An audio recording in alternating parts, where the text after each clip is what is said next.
Code Group B. Down here in the bottom left, in the pink, he is KT roster Myeongsik. Looks to be doing a Forge expand. Yeah.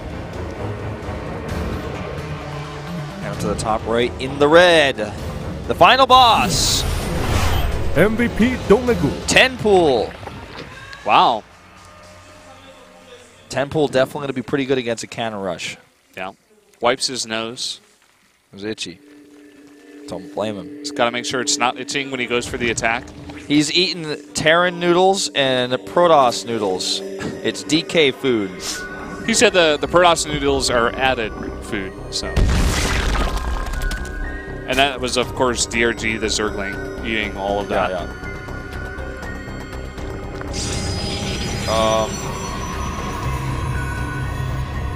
Well, let's see how this plays out, because he's already seen the Tenpool, and now he needs to probably make a cannon in his... Well, he doesn't necessarily have to make a cannon in his main, I guess, but I think this is... There's two options. One is the cannon in the main of the gateway wall. Yeah, I think he's just going to make the cannon on the low ground. The probe is sticking around to hope the Zerlings will, like, attack it. But 2 drones come out instead. Yeah. So he's like he's done this pretty smartly. He knows that he doesn't need to get a cannon up, but he knows this is not actually like a big commitment here with only 2 Zerglings. He can just start his Nexus. So Mind Games go out for DRG, but Myeongsik is on top of it. And he makes that pylon because he needs to continue probe production as well while his Nexus goes up. I'm liking this. Myeongsik has impressed me, but DRG with some cool Mind Games. Yeah. Nexus does get put down, of course. Probe on the watch, just in case the Zergling is trying anything funny. I was going into full like wolf ladder panic mode. I was like, no, he's gonna make a cannon in the main. This base for DRG now goes up at the 3rd really, really fast. And with just a few more minerals, he'll be able to start an early Queen 2 with this. Also, he's not the most optimal way of opening the game, but he messes with Myeongsik's build as well, so that's the trade-off. And if you're more comfortable with playing in weird, scrappy games like this, where things have, where you don't follow a build order, you just react. If you're better at doing that, this is the type of style that works for you. So maybe he's feeling like Myeongsik is more of a build order guy, a type of guy who kind of follows a plan. Doesn't really, if things go wrong, it's a little bit harder for him to adjust. Yeah. We've seen that before at Myeongsik. He's brought out a bunch of good builds, but if you want to toss them around a bit, maybe you'll have some more trouble. Especially like in that build that he did on Sejong Station with the Oracle against Panic. Pretty cool build. If you have a really specific build planned on your map, you're like, all right, I'm gonna do this build, I'm gonna do this timing, forge up, get the +1. Say he's doing the mortal timing. I'm gonna get the mortals out, do this timing. It's gonna work out exactly like this. And suddenly DRG's just like, ha, Tenpool, I tricked you. Then you're like, oh, everything is wrong. I didn't really practice to do it this way, and now it's my map pick, but I can't do what I wanted. Yeah. So. But it is Stargate, so he's going to be full-on Myeongsik. Going to go for those Phoenixes, probably. Most likely. At this timing, an Oracle would be a little bit less effective, I think. Could be handy if he wants to use Vortex to take a 3rd, but I feel like that sort of style is better suited for maps like KSS. I just started calling that map that now because it's so much easier to say. Making it a thing. Not King Sejong Station. Yeah. KSS is one letter off of KISS, or keep it simple.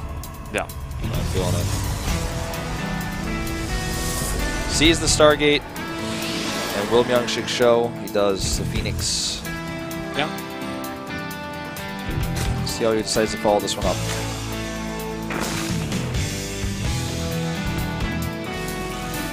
Sentry comes out, he's going to push away that Overlord, of course, even before the Phoenix gets out.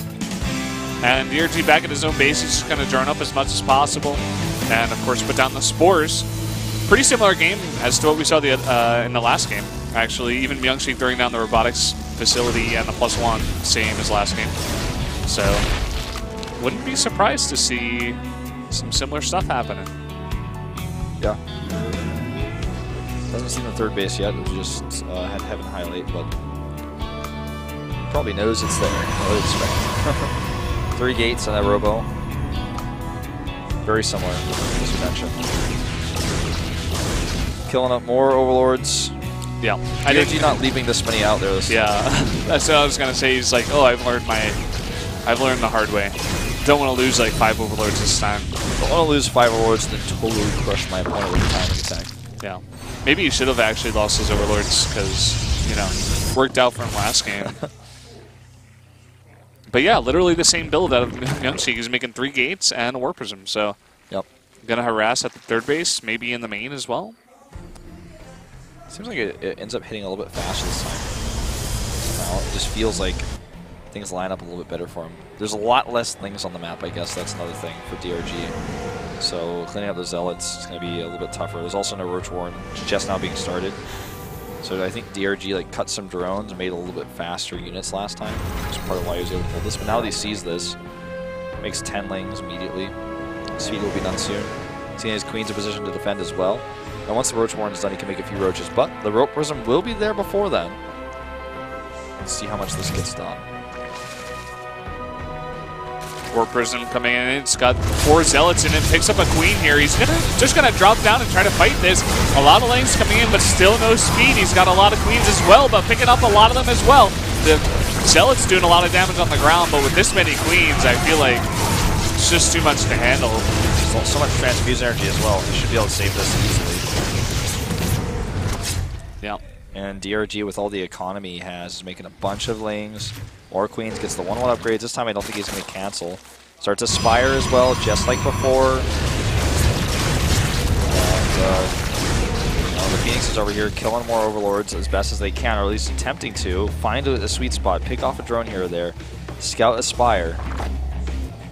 Additional Stargates for a little drone. Got cut in half there. I wish you could just pick up the Spire and target it, but that would just be so overpowered. Way too strong. This is actually going to be an okay trade, actually, for Myungsik. Yeah, so much energy on those sentries, so he's able to spend some of them. This is just annoying. He's got to bring some of his Queens over. He does kill 1 Overlord, maybe gets 2. If he gets a Phoenix Core, it's worth it. Yeah. He does. Gets it. Also 2 probes picked off there by some of these Zerglings, but forces a Time Warp out as well. Yeah, that Time Warp was actually pretty crazy. Yeah. When you drop a Time Warp like that when your third base is about to be somewhat vulnerable to possible attacks. Pretty desperate. Losing a lot of Overlords here again. This Myungsik really good with Phoenixes. I mean, he's going to hunt you down and find you. Gets another probe. Backs out. About 20 workers up right now, DRG. Yeah. And here come the Queens across the map. Here come the Corruptors too. This is basically the same thing. It's a different timing, it's a different situation. But the idea is still basically the same. Queens defend you in the early game, then you attack them. He's got so many extra Overlords at this point, he just doesn't care. He just simply does not. He is like, yeah, kill him. I'm at 125 and 180. His timing doesn't need that that many Overlords, so I'm totally safe. You're not going to stop my production. I'm making mostly small units as Zerlings and a few big units. He's already prepared with Infestation Pit at home, so this map really works for the strategy very well because you get those extra gold minerals, and all you really need with this are minerals and a little bit of gas for the Corruptors. We're going to go ahead and start engaging this. Here come the Lings. Really good force fields, actually, even using the Queens there. Time Warp is decent as well, but here come the Corruptors. Let's see how well they can actually fight this. Seems like they're doing pretty well so far. The transfuses come down, but the overcharge on a lot of those, the prismatic alignment, I should say, on a lot of those Void Rays is doing pretty good work. But again, a lot of the Lings on the ground have not been dealt with, and the Colossus goes down as well. And the Zealots here not able to protect all the Stalkers. So even though Myungsik survives here, he loses his expensive units, he loses all of his Phoenixes, he loses a decent amount of his Stalkers, and now the Corruptors just flying here, see if they can find, you know, any additional Stargate tech. Can they find any Colossi that are coming out? Fleet Beacon in a second Stargate goes up because Myungsik's like, I've seen this before, not only with you just in the previous game, but in other televised matches as well, and now I know you need to get ready for your Mutalisk switch. I'd also like to see him add some cannons, quite honestly, with 1,000 minerals. You know, that would be really useful. It would go a long way for him. There's only 4 Stalkers right here to defend this base. Definitely would. And here he comes, goes right for the main army. Some decent force fields here. Force field out a lot of those lings, so he's going to be forced back. A lot of stalkers in the back there will defend against all the stuff in the air. It's gone up to 12 stalkers now. It's actually quite a bit of them. DRG needs to be careful. Doesn't want to overcommit. Doesn't want to get cut up here. Cut in half like that drone from earlier. Yeah, that would be nasty, man. That's not what they want. So, Fleet Beacon is done. He starts Anion Pulse Crystals. This is so much army here. Stalkers blink back. It looks futile. There's just so many Mutalisks. There's just corruption there on that Colossus. And the Mutalisks could just do whatever they want because the Stalkers are prioritizing the Lings on the ground. The Corruptors are adding that extra, DPS with that corruption ability. He just keeps the Stalker count low, keeps making Zerglings, keeps making Mutas. All the gas goes to Mutas, all the minerals go to the Zerglings. He's got that extra gas now at the gold base as well. Taking this base over here. He's got a macro hatch, so Larva's not a problem. He's got total control of the game. Even if he's not winning these fights outright, he's just trading so well. He's taking down all the high-tech units of the Protoss, and he's keeping the ones of his own. So here he comes to the third base now. There's nothing to protect besides one cannon. All these Stalkers out of position. The first two Phoenixes come out here, but they get targeted down right away by the Corruptors. And here we go. Tunnelings on the ground as well as a ton of Mutalisks in the air once again. Yep, and even with the Lings being cleaned up mostly by the Zealots, he can take a good trade here against the Stalkers because of that corruption ability. And the Mutalisks, there's just so many of them. 40 more Lings are on the way, and he's just getting worn down repeatedly over and over here. And DRG has basically won the game at this point. GG. DRG advances 4-0. Incredible play out of this guy, making it look easy in both of his two series. Sick play in two matchups. Could be DRG's season, man. He just stretches. He's like, that feels great. DRG is wrecking people, man. That was actually out of control. I'm like, DRG, I don't even think you're allowed to play like that, man. That doesn't seem fair. Yeah. Well, he used the same build twice. So did his opponent, so it might just be a reactionary thing there. Who knows? Well, that's it. DRG takes the 4-0. We're going to go to our losers match after a quick break, and then after that, of course, we'll have our final match to decide who's the last player to